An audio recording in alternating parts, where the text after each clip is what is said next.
Shalom, selamat malam Bapak Ibu, Saudara-saudari yang dikasihi oleh Tuhan Yesus Kristus. Kita jumpa lagi melalui renungan pada malam hari ini. Rema bagi kita malam hari ini diambil dari Perjanjian Baru, dari Kisah Para Rasul, pasal 8, ayat 9 sampai 25. Bila kita periksa Alkitab kita masing-masing, perikop malam hari ini merupakan bagian dari perjalanan Filipus ke daerah Samaria. Jadi kita akan membaca firman Tuhan pada malam hari ini. Sebelum kita membaca, marilah kita berdoa. Allah Bapa yang bertahta di kerajaan surga, kami mengucapkan terima kasih dan puji syukur kepada Tuhan pada malam hari ini, karena kami akan diberikan kesempatan untuk merenungkan firman Tuhan dari Kisah Para Rasul 9, Kisah Para Rasul 8 ayat 9 sampai 25. Berkatilah kami Tuhan pada malam hari ini supaya firman Tuhan bisa menjadi renungan bagi kami, firman yang hidup supaya berakar dalam kehidupan kami dan menjadi pegangan dalam hidup kami. Terima kasih Tuhan Yesus. Inilah doa kami kepada Tuhan. Turunkan Roh Kudus kepada kami satu persatu supaya kami bisa mengerti dan memahami firman Tuhan pada malam hari ini. Di dalam nama Anak-Mu Tuhan Yesus Kristus, kami telah berdoa dan mengucap syukur. Amin. Bapak Ibu Saudara yang kasih Kristus, marilah kita membaca firman Tuhan. Beginilah bunyinya. Kisah Para Rasul 8 ayat 9 sampai 25. Di bawah perikop Filipus di Samaria. Seorang yang bernama Simon telah sejak dahulu melakukan sihir di kota itu dan menakjubkan rakyat Samaria, serta berlagak seolah-olah ia seorang yang sangat penting. Semua orang, besar dan kecil, mengikuti dia dan berkata, "Orang ini adalah kuasa Allah yang terkenal sebagai kuasa besar." Dan mereka mengikutinya, karena sudah lama ia mentakjubkan mereka oleh perbuatan sihirnya. Tetapi sekarang mereka percaya kepada Filipus yang memberitakan Injil tentang kerajaan Allah dan tentang nama Yesus Kristus. Dan mereka memberi diri mereka dibaptis, baik laki-laki maupun perempuan. Simon sendiri juga menjadi percaya, dan sesudah dibaptis, ia senantiasa bersama-sama dengan Filipus.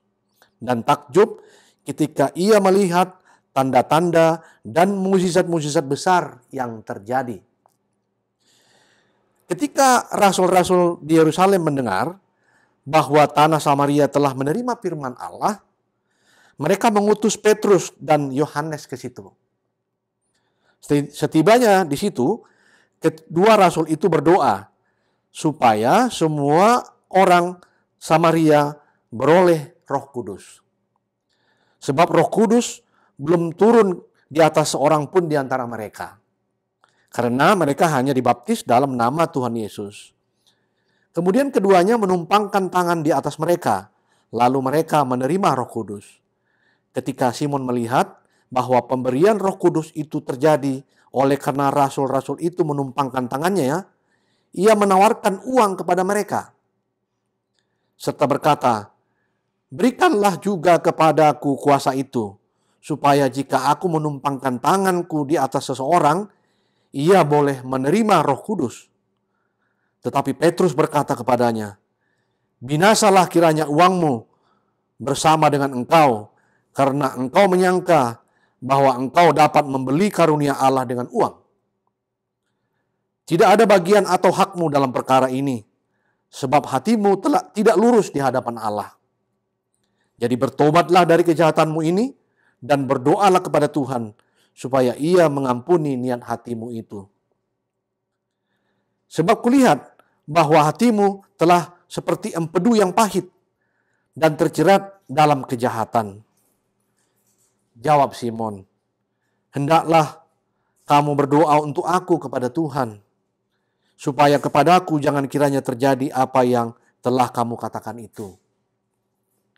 Setelah keduanya bersaksi dan memberitakan firman Tuhan, kembalilah mereka ke Yerusalem, dan dalam perjalanannya itu mereka memberitakan Injil dalam banyak kampung di Samaria. Bapak Ibu dan saudara yang terkasih, sebelum kita lebih jauh merenungkan firman Tuhan pada malam hari ini, ada baiknya kita mengenal dulu siapa sebenarnya Filipus. Filipus adalah seorang bangsa Yehuda, berasal dari Galilea. Sama seperti Simon Petrus dan Andreas saudaranya.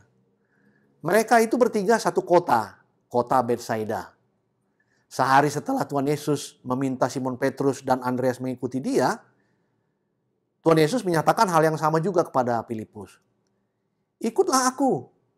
Dan sejak saat itu, kemanapun Tuhan Yesus pergi, Filipus selalu mengikuti gurunya itu. Perjalanan Filipus ke Samaria berlangsung di tengah kondisi yang mencekam. Setelah peristiwa Stefanus dibunuh oleh para anggota mahkamah agama di Yerusalem. Sementara Paulus pada saat itu masih manusia yang lama, masih bernama Saulus pada saat itu. Ia termasuk algojo utama kaum Sanhedrin dalam memburu orang-orang yang percaya di seluruh Yerusalem dan sekitarnya. Untuk apa? Untuk dipenjarakan dan bahkan dibunuh. Jadi cara kerja Saulus pada saat itu antara lain mencari dengan cara memasuki rumah demi rumah untuk menemukan orang-orang yang percaya kepada Yesus Kristus. Luar biasa kejahatan Saulus pada saat itu. Adapun tujuan Filipus ke Samaria sama halnya dengan tujuan para murid lainnya pada saat mereka menyebar kemanapun untuk memberitakan kabar keselamatan siapakah Mesias yang sudah menebus dosa di kayu salib itu. Kepada semua orang, termasuk yang dikerjakan Filipus, yaitu kepada orang-orang Samaria. Hasilnya, banyak orang-orang Samaria yang bertobat dan percaya. Tadinya mereka tidak percaya dan tidak mengakui bahwa Yesus Kristus adalah juru selamat yang disalibkan tersebut. Dan bahkan ada orang-orang yang tadinya kerasukan kuasa jahat bisa dilepaskan. Termasuk orang-orang cacat bisa disembuhkan. Sehingga Samaria berubah menjadi bersukacita untuk keselamatan yang telah mereka terima oleh sebab pemberitaan Injil yang disampaikan oleh Filipus. Namun pada saat itu ada yang ikut percaya dan dibaptis bersama yang lain. Seseorang ini bernama Simon. Simon ini tadinya seorang tukang sihir. Sebelumnya Simon ini sering melakukan sihir dan sering membuat takjub rakyat Samaria. Sehingga banyak orang yang menganggap dia pada saat itu memiliki kuasa yang besar dan itu berasal dari Allah. Dan kemudian setelah dibaptis oleh Filipus, ia selalu mengikuti Filipus kemanapun serta takjub akan tanda-tanda dan mukjizat yang besar terjadi. Jadi Simon ini sebelumnya adalah seorang tukang sihir. Bahkan sempat mereka percaya Simon ini memiliki kuasa yang berasal dari Tuhan. Padahal kekuasaan atau ketakjuban yang mereka terima oleh perbuatan Simon ini berasal dari kekuatan dunia ini. Jadi jemaat yang dikasihi Tuhan, ada pelajaran yang berharga yang dapat kita petik dari firman Tuhan malam-malam hari ini. Bahwa sekalipun seseorang sudah menyatakan percaya dan dibaptis dalam nama Tuhan Yesus Kristus, contoh ya, si Simon ini, ya, tidak membuat seseorang itu lantas bebas dari pengaruh iblis, pengaruh si jahat. Padahal dia sudah dibaptis. Tapi ternyata dalam perjalanannya kemudian, ia memiliki motif tersembunyi, maksud tersembunyi, yaitu ingin memiliki kuasa atas Roh Kudus. Luar biasa keinginan Simon ini. Dan ternyata luar biasa jahat keinginannya. Jadi siapakah Roh Kudus itu sebenarnya? Ketika Tuhan Yesus menampakkan dirinya kepada 11 murid di bukit sebelum dia berangkat ke sorga, ia berkata, baptislah mereka di dalam nama Bapa dan Anak dan Roh Kudus. Itu tertulis di Matius 28 ayat 20b. Jelas firman Tuhan menunjukkan bahwa Roh Kudus itu adalah Allah itu sendiri dalam bentuk atau rupa roh penolong, roh kebenaran yang akan menguatkan kita semuanya. Roh Kudus itu adalah pribadi ketiga dalam Trinitatis. Ia setara dengan Allah Bapa dan Allah Anak. Jadi selayaknya lah dia diberi penghormatan. Roh Kudus ini harus kita sembah dan kita permuliakan. Keinginan yang diutarakan Simon sama saja dengan keinginan dia ingin menguasai Allah Bapa. Cara Simon ini sama dengan perlakuan iblis pada saat iblis mencobai Tuhan Yesus di padang gurun. Kita masih ingat ya? Disitulah letak dosa Simon. Ia menganggap kuasa Roh Kudus itu dapat dibeli dengan uang atau harta. Sehingga ia bisa mencuri kemuliaan Allah untuk ketenaran dirinya atau keberhasilan dirinya sendiri atau kemaksuran dirinya sendiri. Keakuannya sangat besar. Sehingga hal ini menjadi pelajaran berharga buat kita di zaman sekarang ini. Bisa saja di dalam satu keadaan kita terperosok ke dalam kondisi seperti Simon, orang Samaria ini. Jadi kita harus berhati-hati, Bapak, Ibu, Saudara yang dikasihi Tuhan Yesus Kristus. Jadi bagaimana dengan kita saat ini sebenarnya? Apakah kita pernah melakukan hal yang sama seperti yang dilakukan oleh Simon itu? Firman Tuhan malam hari ini mengingatkan kita dan mengajari kita. Bila mana kita pernah lebih mengandalkan harta kekayaan kita agar kita bisa beroleh kemuliaan, merasa telah berbuat baik untuk Tuhan, atau ada keinginan untuk memiliki kemuliaan Tuhan, atau mencoba membeli karunia Allah, mencuri kemuliaan Tuhan yang sering kita dengar, maka firman Tuhan malam hari ini menjadi renungan yang penting buat kita dan sekaligus mengajari kita. Yang pertama bagaimana caranya? Yang pertama adalah bertobatlah. Ya, bertobat. Karena semua hal itu adalah kejahatan di hadapan Allah. Simon sebagai orang Samaria pada saat itu, keinginan dia untuk menguasai Roh Kudus, itu adalah dosa di hadapan Allah. Mendukakan hati Tuhan. Sementara dia telah dibaptis dalam nama Tuhan Yesus. Pada saat akan menerima Roh Kudus, dia melihat ada satu kesempatan. Ada niat jahat untuk menguasai Roh Kudus. Nah, makanya firman Tuhan malam hari ini mengingatkan kita juga supaya kita tidak jatuh ke dalam dosa seperti Simon. Bertobatlah.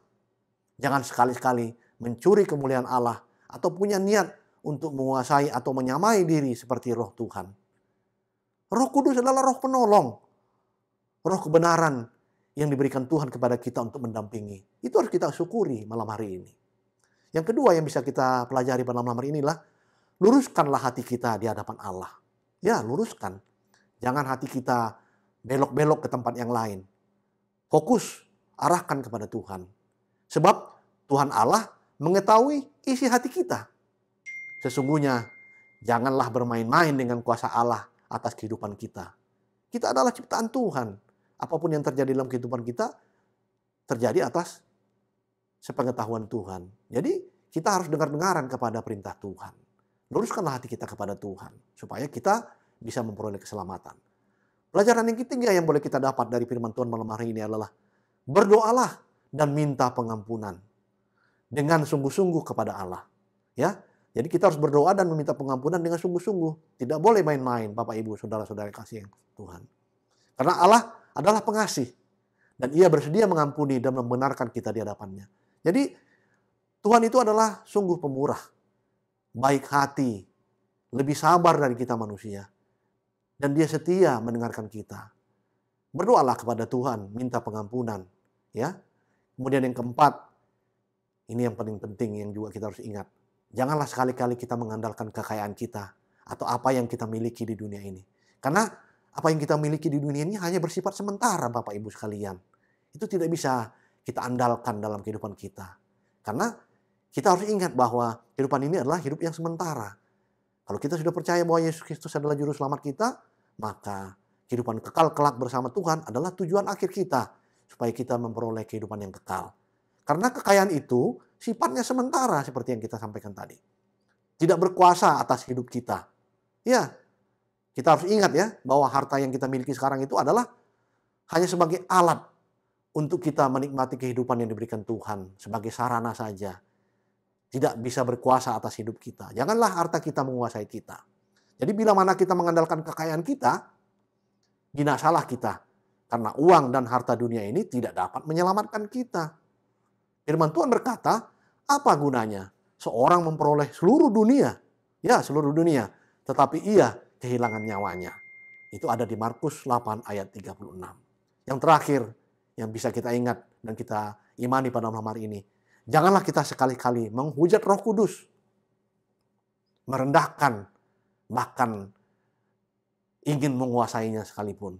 Sebab ada tertulis, tetapi apabila seseorang menghujat Roh Kudus, ia tidak mendapat ampun selama-lamanya, tetapi bersalah karena telah berbuat dosa kekal. Markus 3 ayat 29. Bapak, Ibu, saudara-saudara yang dikasihi Tuhan, inilah renungan firman Tuhan malam hari ini buat kita. Kiranya firman Tuhan ini boleh hidup dan bersemayam dalam hati kita. Iman kita boleh semakin dikuatkan Tuhan menjalani kehidupan ini. Amin. Mari kita berdoa. Bapa yang bertahta di kerajaan surga, terima kasih Tuhan, karena Engkau sungguh baik dalam kehidupan kami. Kiranya Tuhan selalu beserta kami, menguatkan kami, supaya kami bisa menjalani kehidupan kami ini sesuai dengan keinginan Tuhan dan perintah Tuhan saja. Supaya kami bisa beroleh kehidupan yang kekal kelak, karena kami telah mempercayai dan mengimani bahwa Tuhan Yesus Kristus adalah Juru Selamat kami yang kekal dan hidup. Amin. Selamat malam untuk kita semuanya. Selamat beristirahat. Tuhan Yesus memberkati. Amin. Horas.